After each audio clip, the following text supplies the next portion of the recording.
reprogramming of mind. The topic is reprogramming of mind.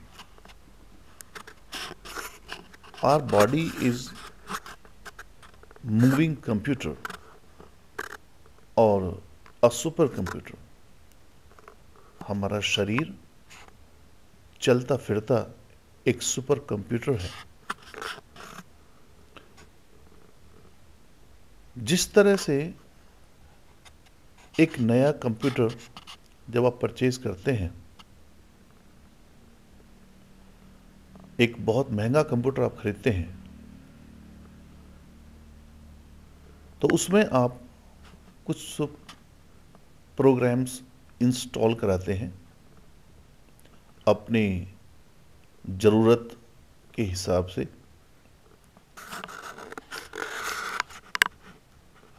तो उसी तरीके से जब एक बच्चा इस दुनिया में आता है तो धीरे धीरे वो अपने आप को पहचानने लगता है. ऑलमोस्ट 1.5 ईयर के बाद में वो अपने आप को धीरे धीरे पहचानता है और उसके बाद करीब 8 साल तक उसके माइंड का डेवलपमेंट होता है. 8 साल से 14 साल तक उसका माइंड और एक्सपेंड होता है और बाई 18 और 20 years that mind gets completely developed and matured. तो उसकी माइंड की प्रोग्रामिंग 1.5 साल से 20 साल तक हो चुकी होती है. और ये जो प्रोग्रामिंग होती है ये ऑलमोस्ट 5 to 6 क्राइटेरियन हैं जिनकी बेस पर होती है, जिनमें सामाजिक, आर्थिक, धार्मिक, शैक्षिक, ये 4 मुख्य हैं. सामाजिक आधार पर, सोशल लेवल पर, इकोनॉमिक लेवल पर, फाइनेंशियल लेवल पर यानी कि आर्थिक लेवल पर, धार्मिक लेवल पर, रिलीजियसली या रिलीजियस लेवल पर, एंड एजुकेशनल लेवल पर, शैक्षिक लेवल पर.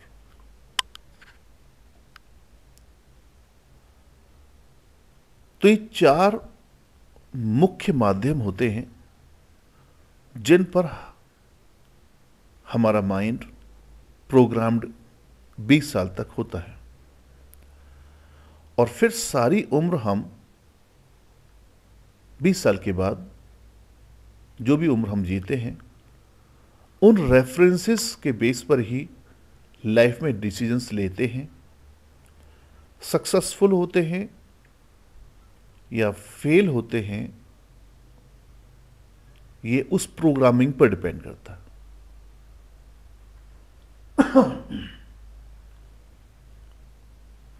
सो टॉपिक है reprogramming of mind. So reprogramming से मतलब क्या है? जिस तरह से आप कोई कंप्यूटर मार्केट से परचेज करते हैं और अपनी रिक्वायरमेंट के अनुसार आप उसमें कुछ प्रोग्राम्स इंस्टॉल कराते हैं,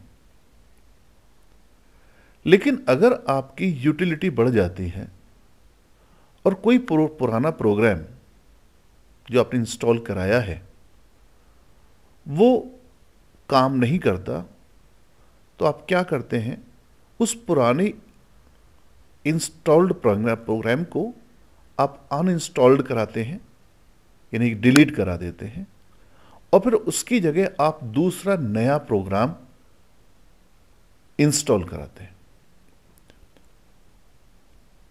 जिस तरह से अगर मैं छोटा सा एग्जांपल दूं, पहले विंडो माइक्रोसॉफ्ट आती थी, फिर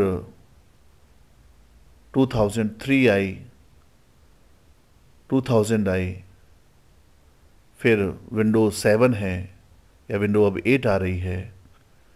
तो मीन्स कहने का ये है कि जो ये अपग्रेडेशन ऑफ प्रोग्राम्स हैं, that is because of our utility, because our utility has increased, so we are changing the program so that it can read or it can run all the required programs.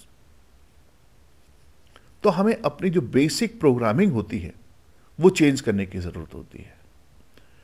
उसी तरीके से हमें अपने इस human computer को, या चलते फिरते मानव शरीर को, या इस कंप्यूटर को भी रीप्रोग्राम करने की ज़रूरत है डेली बेसिस पर। आपका जो माइंड है वो 20 साल तक, जैसे मैंने अभी आपको बताया कि 4 लेवल पर प्रोग्राम हो चुका है। अब जीवन में जब भी कभी आप इस तरह के किसी भी एक्सपीरियंस से इंटरेक्ट करते हैं, तो प्रोग्रामिंग के हिसाब से जो प्रोग्राम पहले आपने कर चुके हैं अपने माइंड में, उसी के हिसाब से आप उस डिसीजन को लेते हैं। तो ये जो आप डिसीजन लेते हैं उस प्रोग्राम के अनुसार, इसको थोड़ा सा चेंज करने की ज़रूरत है। होता क्या है कि कभी कभी, जैसे मैंने आपको बताया कि जो पुराने प्रोग्राम्स हैं उसमें नए सॉफ्टवेयर नहीं चल पाते हैं, तो फिर हमें नए सॉफ्टवेयर इंस्टॉल करने की ज़रूरत होती है। तो उसी तरीके से हमें अपने माइंड को भी नए नए सॉफ्टवेयर्स के अनुसार रीइंस्टॉल करने की ज़रूरत होती है। यानी नए नए प्रोग्राम्स को हमें अपने माइंड में रीइंस्टॉल करने की ज़रूरत होती है, तो रीप्रोग्राम करने की ज़रूरत होती है। अब इसमें सबसे पहला जो प्रोग्रामिंग है, जो रीप्रोग्रामिंग है, वो है जो पुरानी कहावतें हैं, पुरानी परंपराएं हैं, जो पुराने अनुभव आपके पास में आए हैं, जो आपके पास्ट जनरेशन से या पास्ट एक्सपीरियंसेस से, उनको आप हमेशा प्रेजेंट में कंपेयर करें और तब डिसीजंस लें। इसके लिए सबसे पहला जो रीप्रोग्रामिंग है, सबसे पहला पॉइंट है removal of notes from your life. आप अपने जीवन में जहां जहां नोट को यूज करते हैं, आप अपनी जीवन की भाषा में या अपनी भाषा में जहां जहां नो यूज करते हैं, नहीं यूज करते हैं या नोट यूज करते हैं, so now you have to reprogram your mind not to use that note. आप नोट को या नहीं को अपनी भाषा से ही निकाल कर फेंक दीजिए। ये रीप्रोग्रामिंग आपको करनी है, क्योंकि नोट एक नेगेटिव एनर्जी है जो पॉजिटिव एनर्जी से ऑलमोस्ट 10 टाइम्स ज़्यादा होती है। अगर आपने एक बार कोई नहीं बोला है, तो उस नहीं को हां बनाने में जो कॉस्मिक एनर्जी है, नहीं की कॉस्मिक एनर्जी हां की कॉस्मिक एनर्जी से 10 टाइम्स ग्रेटर होती है।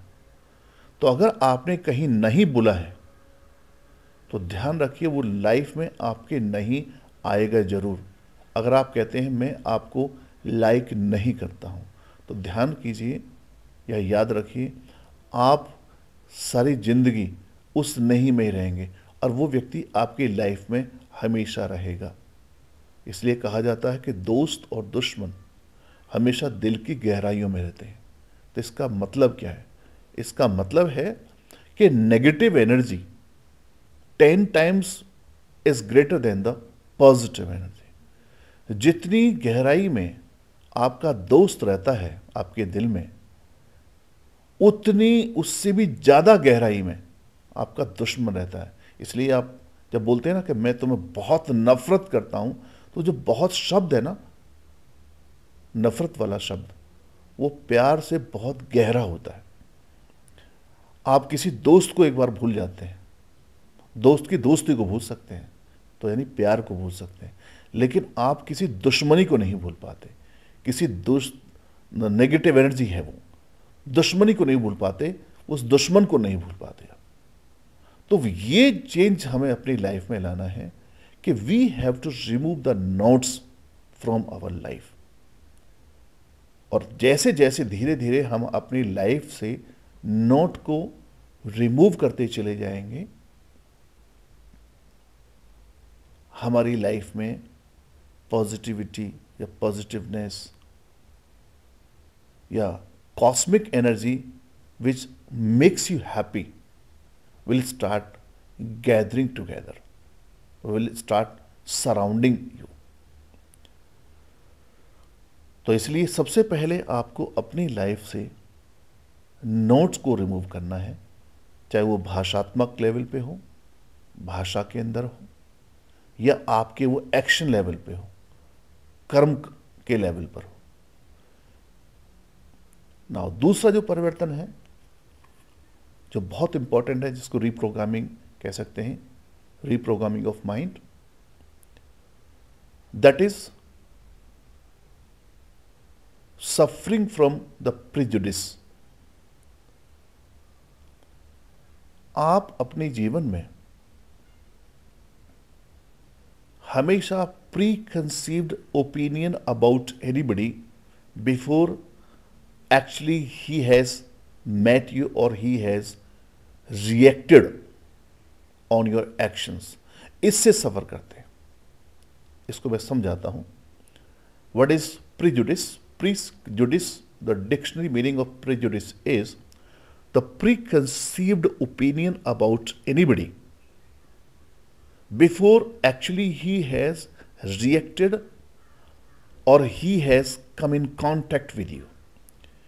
किसी भी व्यक्ति के बारे में, किसी भी परिस्थिति के बारे में उसके एक्चुअल में कांटेक्ट में आने से पहले या उसके क्रियात्मक भाव से पहले ही आप अपनी रिएक्शन दे दें, आप अपने भाव उसके प्रति बना लें, इसको प्रेजुडिस कहते हैं। तो इस भाव को आपने त्यागना है। So you have to get rid of the feeling और द प्रेजुडिस इफेक्ट। इस फीलिंग से आपको अपने को दूर रखना है। कोई व्यक्ति जो पास्ट में आपके लिए अच्छा नहीं रहा, जैसे ही वो आपके सामने आता है तो आपको गुस्सा आ जाता है और आप उससे आंखें नहीं मिलाना चाहते या उसके पास नज़दीक नहीं आना चाहते। तो क्यों नहीं आना चाहते? क्योंकि you are suffering from the prejudice. उस व्यक्ति के बारे में आपने अपने माइंड में एक प्रोग्रामिंग की हुई है कि ये व्यक्ति मेरे लिए ठीक नहीं है। So this kind of programming कि ये व्यक्ति मेरे लिए ठीक नहीं है, you have to remove this installation of the program और री इंस्टॉल क्या करना है कि I will be just neutral and I will not suffer from any kind of prejudice. ये व्यक्ति पहले मेरे लिए ठीक नहीं था, बट आज मैं इसको अपने लेवल पे आज चेक करूंगा कि ये ठीक है या नहीं है। अगर ये आज ठीक नहीं होगा तभी मैं डिसीजन दूंगा कि ये मेरे लिए ठीक नहीं है। हो सकता है कि कल वो ठीक नहीं था लेकिन वो आज वो ठीक हो। So you have to be neutral every time for every situation.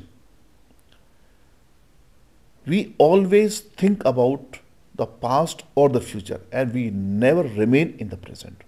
हम वर्तमान में कभी रहते ही नहीं हैं, हमेशा या तो हम पास्ट में होते हैं या हम फ्यूचर में होते हैं। और इन दोनों पास्ट और फ्यूचर जो कि कल्पनाएं हैं, हम उस वर्तमान को जो कि हकीकत है उसको भी स्पॉइल कर देते हैं।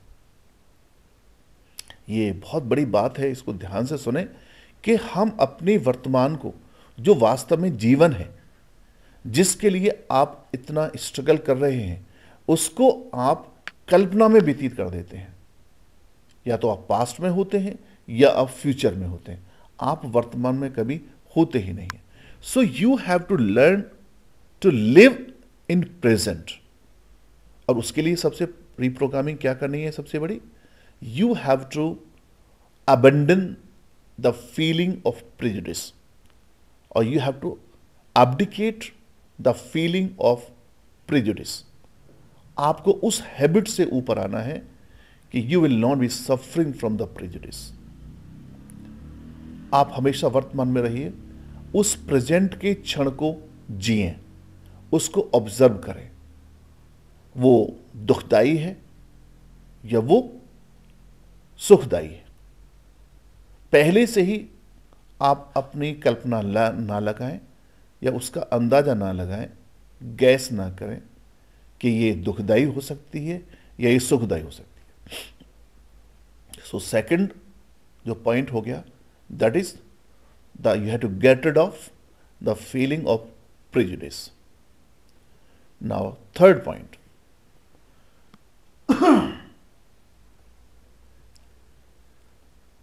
we have to always think about the purpose of this life.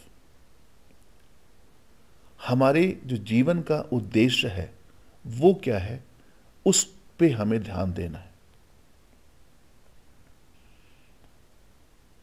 इसको मैं ऐसे एक्सप्लेन करूंगा कि हमारे जीवन का जो उद्देश्य है या हमारी आत्मा का उद्देश्य, मैं इस जीवन से भी ऊपर जा रहा हूं कि हमारे आत्मा का उद्देश्य क्या है। हमारे आत्मा का जो उद्देश्य है या हमारे यहाँ आने का जो उद्देश्य है वो है to promote our soul level. हमें अपनी आत्मा को एक प्रमोशन देना है। ये है एक्चुअल में पर्पस हमारी इस लाइफ का, या और भी कितनी जो लाइफ है उन लाइफ का। So, to gain the knowledge at all the levels and at all the times is the ultimate aim of this life or many other lives. ज़्यादा से ज़्यादा अनुभव ग्रहण करना, to have more and more experience is the ultimate aim of every life. किसी भी जीवन का सबसे ज़्यादा और जो एक उद्देश्य है, जो परम उद्देश्य है, वो है अनुभव प्राप्त करना। ये है एक्चुअली लाइफ का उद्देश्य। तो हमें ज़्यादा से ज़्यादा अनुभव प्राप्त करना है। अब देखिए, अनुभव प्राप्त करने के लिए आप फील्ड कोई भी ले लीजिए, उसमें आपको एक अच्छा अनुभव भी हो सकता है और एक बुरा अनुभव भी हो सकता है। ध्यान रखिए, अच्छा और बुरा ये शब्द हमारे बनाए हुए हैं। जब अगर बुरा नहीं होता तो फिर अच्छा कैसे होता, या जब अच्छा नहीं होता तो फिर बुरा किसको कहेंगे आप। तो अच्छा और बुरा ये शब्द हमारे दिए हुए हैं। कोई भी अनुभव ना अच्छा होता है ना बुरा होता है। कोई भी घटना ना अच्छी होती है ना बुरी होती है। कोई भी व्यक्ति अच्छा होता है ना बुरा होता है। वो सिर्फ एक कैरेक्टर होता है, एक वो चरित्र होता है। तो हमें उस चरित्र के अनुसार ही अपने को ढालना है या उस अनुभव को लेना है। वो अनुभव है हमारे लिए। बस जिस तरह से एक पेन यानी दर्द में आनंद छुपा हुआ है, यानी आनंद में दर्द छुपा हुआ है, तो हमें उस चीज को महसूस करना है कि कोई भी आनंद एक दर्द है, यानी कोई दर्द भी एक आनंद है। तो वो दोनों ही इतने मिले हुए एक दूसरे में क्या उससे हम अलग नहीं कर सकते। तो दुख है तो सुख है, और सुख है तो दुख है। अच्छा है तो बुरा है, बुरा है तो अच्छा है। तो ये सब अनुभव हैं। तो हमें अपने आत्मा के लेवल पर, शरीर के लेवल पे, दोनों लेवल पर, क्योंकि हम मौजूद हैं दो रूप में, आत्मा के लेवल पे और शरीर के लेवल पे। तो दोनों ही लेवल पर हमें ज़्यादा से ज़्यादा अनुभव प्राप्त करने हैं। अनुभव के लिए हम यहाँ पर आए हैं। तो रीप्रोग्रामिंग ऑफ माइंड में हमें सिर्फ अपने आप को ऑब्जर्वेटरी मोड में रखना है अनुभवों के लिए। We should be ready to gain more and more experiences. उस एक्सपीरियंस से हमें भागना नहीं है। फॉर एग्जाम्पल, अगर हमारी लाइफ में फेलियर्स ज़्यादा हैं तो हमें उस फेलियर से भागना नहीं है, क्योंकि वो एक अनुभव है। हमारा अनुभव ही लेना ही तो यहाँ पे उद्देश्य है। तो हमें ज़्यादा से ज़्यादा उस फेलियर्स के अनुभव को एक्सपीरियंस करना है। तो रीप्रोग्रामिंग ऑफ माइंड में जो तीसरा स्टेप है, that is to have more and more experience, whether failing, whether passing, whether getting success और not getting success, only experience. So आपको न्यूट्रल नहीं रहना है, आपको निष्क्रिय नहीं रहना है, एक्टिव रहना है हमेशा उसमें। चाहे वो अनुभव हमारा चाहे सक्सेस के रूप में हमारे सामने आता है या वो फेलियर के रूप में हमारे सामने आता है, हमें उस अनुभव को अनुभव के रूप में प्राप्त करना है। So this a third point.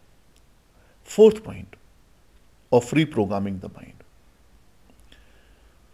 जो fourth point reprogramming of mind में मेरे मन में आता है वो है accepting the hardness and the softness in the life.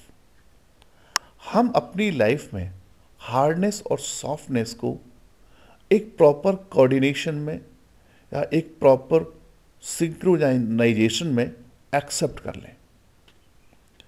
देखिए, कोई भी चीज़ इस प्रकृति के अंदर दो गुणों से बनी हुई है, उसमें एक हार्डनेस है और एक सॉफ्टनेस है। मकान बनाते हैं, सीमेंट होता है जो सूखा होता है, जो हार्ड होता है। ब्रिक्स होती हैं जो हार्ड होती है। लोहा होता है जो हार्ड होता है। डस्ट या रेत होता है जो हार्ड होता है। ये सारी चीजें हार्ड हैं। इनको पानी के द्वारा सॉफ्ट बनाया जाता है, उसमें पानी डाला जाता है और पानी डालने के बाद में ये जो हार्ड चीजें हैं इनको सॉफ्ट बना करके एक दूसरे के नजदीक लाया जाता है और फिर उसके बाद में उसको एक स्ट्रक्चर में डाल दिया जाता है और फिर कुछ टाइम के बाद में वो पूरी की पूरी हार्ड हो जाती है और वो हमें एक नजर आती है। तो as a matter of fact जो रूप हमने उसको दिया है, जो स्ट्रक्चर हमने दिया है, वो पहले अलग अलग रूप में था और वो सॉफ्टनेस के द्वारा ही एक हमने अलग शेप बनाई है।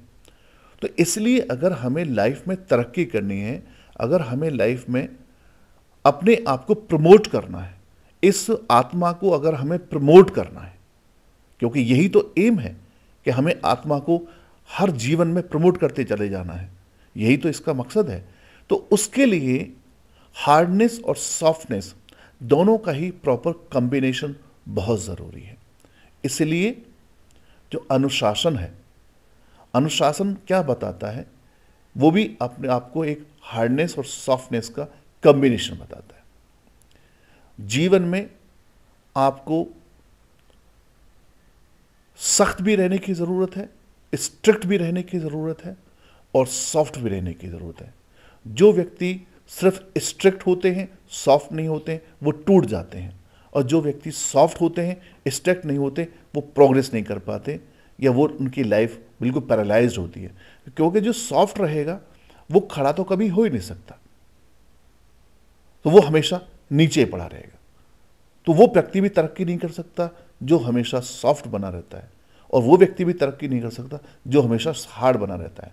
तो हमें इस प्रॉपर कॉम्बिनेशन को समझने की ज़रूरत है कि हार्डनेस और सॉफ्टनेस दोनों का ही कॉम्बिनेशन है जो कि हमें एक सक्सेस दिलवा सकता है। स्पीकिंग के अंदर, कम्युनिकेशन के अंदर एक चैप्टर होता है नेगोशिएशन। नेगोशिएशन हमें क्या सिखाता है? नेगोशिएशन हमें सिखाता है कि हमें मालूम होना चाहिए कि हमें कितना स्ट्रिक्ट होने की ज़रूरत है, या कितना हार्ड होने की ज़रूरत है, या कितना सॉफ्ट होने की ज़रूरत है। किसी भी मीटिंग को रिजल्ट में कन्वर्ट करने के लिए अगर हमारे अंदर हार्डनेस और सॉफ्टनेस की स्किल को समझने की योग्यता नहीं है, तो हम किसी भी मीटिंग को रिजल्ट में कन्वर्ट नहीं कर सकते। हम अपने एफर्ट्स को तभी रिजल्ट में कन्वर्ट कर पाते हैं जब हम हार्डनेस और सॉफ्टनेस के रिलेशन को या उस प्रपोर्शन को जानते हैं और उसको हम एक दूसरे के प्रपोर्शन में ढालना जानते हैं कि यहाँ पे हमें इतना हार्ड होने की ज़रूरत है और यहाँ पे हमें इतना सॉफ्ट होने की ज़रूरत है। किसी रिलेशनशिप के अंदर भी हमें कहाँ पे हार्ड होना चाहिए और कहाँ पे सॉफ्ट होना चाहिए, ये बहुत ज़रूरी होता है। वे बच्चे जो एकदम डिसिप्लिन्ड एटमॉस्फेयर में रहते हैं या हार्ड एटमॉस्फेयर में रहते हैं, वो बच्चे भी ज़्यादा तरक्की नहीं कर सकते हैं, और जो सॉफ्ट एटमॉस्फेयर में रहते हैं वो भी तरक्की नहीं कर पाते हैं। तो तरक्की करने के लिए, प्रोग्रेस करने के लिए हार्डनेस और सॉफ्टनेस दोनों के ही प्रपोर्शन को समझने की ज़रूरत है और लाइफ में उतारने की ज़रूरत है। सो जो फोर्थ पॉइंट हो गया, द प्रॉपर कॉम्बिनेशन या proper coordination of hardness and softness. इसके लिए थोड़ा सा मैं और बढ़ाऊंगा कि जो व्यक्ति सॉफ्टनेस को समझ लेता है वो हार्ड होते हुए भी सॉफ्ट होता है। इसको थोड़ा सा और डेवलप करते हैं कि हर व्यक्ति या हर पदार्थ दो चीज़ों का कॉम्बिनेशन, जैसे मैंने अभी आपको बताया कि उसके अंदर हार्डनेस भी होती है, उसके अंदर सॉफ्टनेस भी होती है। हार्डनेस मैस्कुलिन जेंडर को इंडिकेट करता है और सॉफ्टनेस फेमिनिन जेंडर को इंडिकेट करता है। तो प्रकृति ही as a matter of fact masculinity and feminity दोनों का प्रॉपर कॉम्बिनेशन है। इस प्रकृति में, इस नेचर में दोनों चीजें एक दूसरे के साथ इतनी गुत्था हुई पड़ी हैं या इतनी जबरदस्त बॉन्ड के साथ चिपकी पड़ी हैं कि उनको अलग करना बहुत मुश्किल है। एक पुरुष के अंदर स्त्रीत्व गुण होते हैं, यानी एक जो मैस्कुलिन है उसके अंदर फेमिनिटी भी होती है। जो प्रेम की भावना है, जो प्यार है, वो एक फेमिनिटी है। और एक स्त्री के अंदर जो सख्त है वो एक मैस्कुलिनिटी को इंडिकेट करता है। इसी चीज को हमें अपने व्यवहार में उतारने की जरूरत है। मीन्स जब हम किसी को नमस्कार करते हैं, किन्हीं के पैर छूते हैं, जो बड़े लोग होते हैं उनके पैर छूते हैं, तो ये क्या इंडिकेट करता है? ये सॉफ्टनेस को इंडिकेट करता है कि हम खड़े हुए हैं, अपने स्वाभिमान के साथ खड़े हुए हैं, लेकिन साथ साथ में हम सॉफ्ट भी हैं। तो पैरों को छूना क्या इंडिकेट करता है? सॉफ्टनेस को इंडिकेट करता है।